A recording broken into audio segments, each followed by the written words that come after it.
Hello అండి, నేను మీ ధన. Welcome back to ధనాస్ life style. సింపుల్గా బ్రెడ్తో డిజర్ట్ని ఎలా తయారు చేసుకోవాలో చూద్దాం. స్టవ్ వెలిగించి బాండీ పెట్టి ఒక అరకప్పు పంచదార, అరకప్పు నీళ్ళని పోసుకొని చిటికెడు ఫుడ్ కలర్ని వేసుకొని పంచదారని బాగా కరిగించుకున్న తర్వాత ఇలా రెడీ అయిన దీన్ని ఒక బౌల్లోకి పోసుకోవాలి. ఇప్పుడు మూత సహాయంతో బ్రెడ్ స్లైస్ని రౌండ్గా కట్ చేసుకొని పెట్టుకోవాలి.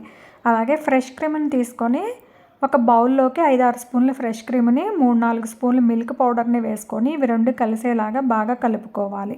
ఇప్పుడు ఇందులోనే సన్నగా కట్ చేసిన బాదం, జీడిపప్పు ముక్కలను కూడా వేసుకొని కలుపుకోవాలి. ఇలా రెడీ చేసుకున్న దీన్ని బ్రెడ్ స్లైసుల మీద వేసుకొని ఈ విధంగా బ్రెడ్కి అంతా అప్లై చేసిన తర్వాత దీనిపైన ఇంకో బ్రెడ్ స్లైస్ని పెట్టి ఇలా రెడీ చేసుకున్న దీన్ని ముందుగానే షుగర్ సిరప్ని రెడీగా పెట్టుకున్నాము కదా, దానిలో ఈ బ్రెడ్ని అంతా తడిచేలాగా చక్కగా ఈ విధంగా డిప్ చేసుకొని ఇలా రెడీ అయిన దీన్ని ఒక ప్లేట్లోకి పెట్టుకొని ఆ పైన సన్నగా తురిమిన బాదం, జీడిపప్పుతో గార్నిష్ చేసుకొని చల్లగా దీన్ని తిన్నామంటే చాలా టేస్టీగా ఉంటుందండి. నోట్లో వేసుకుంటే మెల్ట్ అయిపోతుంది.